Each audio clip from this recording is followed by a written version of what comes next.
जब मैं छोटा था, मेरा परिवार विदेश में रहता था। वो मैं कुछ वर्षों के लिए इंडोनेशिया में रहा और मेरी माँ, उनके पास मुझे वहां भेजने के लिए पैसा नहीं था, जहां सभी अमेरिकी बच्चे स्कूल जाते थे। लेकिन उन्हें लगा कि मेरे लिए आगे बढ़ना जरूरी है अमेरिकी शिक्षा के साथ। इसीलिए उन्होंने फैसला किया कि सोमवार से शुक्रवार तक वे खुद मुझे अतिरिक्त सबक देंगी। लेकिन क्योंकि उन्हें काम पर जाना पड़ता था, वह केवल सुबह 4:30 बजे ही यह कर सकती थी। लेकिन जब भी मैं शिकायत करता, मेरी मां मुझे उनमें से एक नजर देती और कहती, यह मेरे लिए भी कोई पिकनिक नहीं है बस्टर। मुझे पता है कि आप में से कुछ अभी भी स्कूल वापस आने की आदत डाल रहे हैं, लेकिन मैं आज यहां इसलिए हूं क्योंकि मुझे आपसे कुछ महत्वपूर्ण बात करनी है।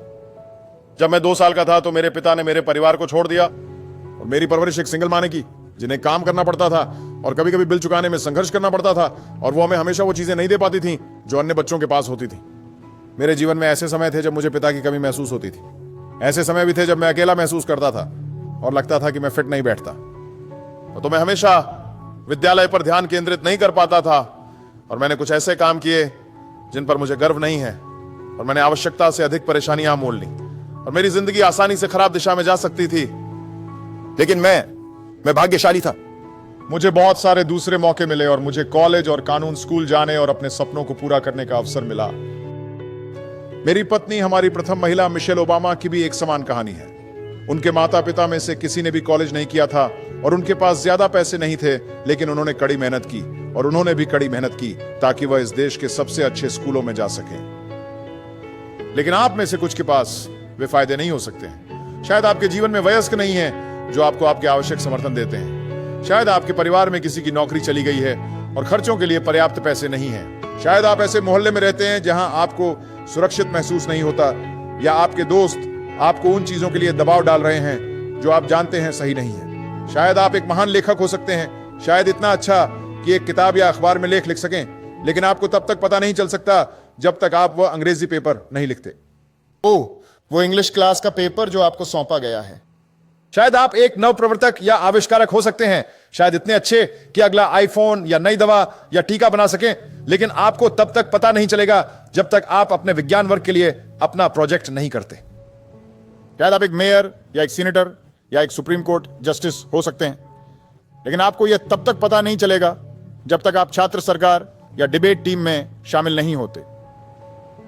और कोई फर्क नहीं पड़ता कि आप अपने जीवन से क्या करना चाहते हैं। मैं गारंटी देता हूं कि आपको इसे करने के लिए शिक्षा की आवश्यकता होगी। आप डॉक्टर बनना चाहते हैं या शिक्षक या पुलिस अधिकारी, आप नर्स बनना चाहते हैं या वास्तुकार, वकील या हमारे सैन्य बल का सदस्य, इन सभी कैरियर के लिए आपको एक अच्छी शिक्षा की आवश्यकता होगी। आप स्कूल छोड़कर सीधे एक अच्छी नौकरी में नहीं जा सकते। आपको इसके लिए प्रशिक्षण लेना होगा, इसके लिए काम करना होगा और इसके लिए सीखना होगा। और यह केवल आपके जीवन और आपके भविष्य के लिए महत्वपूर्ण नहीं है। आप अपनी शिक्षा से क्या बनते हैं, यह इस देश के भविष्य को निर्धारित करेगा। अमेरिका का भविष्य आप पर निर्भर है। आज आप स्कूल में जो कुछ भी सीख रहे हैं वह निर्धारित करेगा कि भविष्य में एक राष्ट्र के रूप में हम अपनी सबसे बड़ी चुनौतियों को पूरा कर सकते हैं या नहीं। आपको विज्ञान और गणित में सीखी गई ज्ञान और समस्या समाधान क्षमताओं की आवश्यकता होगी ताकि आप कैंसर और एड्स जैसी बीमारियों का इलाज कर सकें, नई ऊर्जा प्रौद्योगिकियों का विकास कर सकें और हमारे पर्यावरण की रक्षा कर सकें। आपको इतिहास और सामाजिक विज्ञान में प्राप्त इंसाइट्स और आलोचनात्मक सोच क्षमताओं की आवश्यकता होगी ताकि आप गरीबी और बेघरता, अपराध और भेदभाव के खिलाफ लड़ सकें और हमारे देश को और अधिक न्यायपूर्ण और अधिक स्वतंत्र बना सकें। आपको अपनी कक्षाओं में जो रचनात्मकता और नवाचार विकसित होता है उसकी आवश्यकता होगी ताकि आप नई कंपनियां बना सकें जो नई नौकरियां उत्पन्न करेंगी और हमारी अर्थव्यवस्था को बढ़ावा देंगी। हमें आप में से हर एक की जरूरत है कि आप अपनी प्रतिभा, कौशल और बुद्धिमत्ता को विकसित करें ताकि आप हमारी मदद करें कठिन समस्याओं के समाधान में। अगर आप ऐसा नहीं करते हैं, अगर आप स्कूल छोड़ देते हैं, तो आप केवल खुद पर हार नहीं मान रहे हैं बल्कि अपने देश पर भी हार मान रहे हैं। अब मैं जानता हूं कि स्कूल में अच्छा करना हमेशा आसान नहीं होता। मुझे पता है कि आप में से कई लोगों की जिंदगी में अभी चुनौतियां हैं जो आपके स्कूल के काम पर ध्यान केंद्रित करना मुश्किल बना सकती हैं। मैं समझता हूं, मैं जानता हूं यह कैसा होता है, लेकिन आखिर में आपके जीवन की परिस्थितियां, आपका दिखने का तरीका, आप कहां से आए हैं, आपके पास कितने पैसे हैं, आपके घर पर क्या चल रहा है, इनमें से कोई भी कारण आपके होमवर्क की उपेक्षा करने या स्कूल में खराब रवैया रखने के लिए बहाना नहीं है।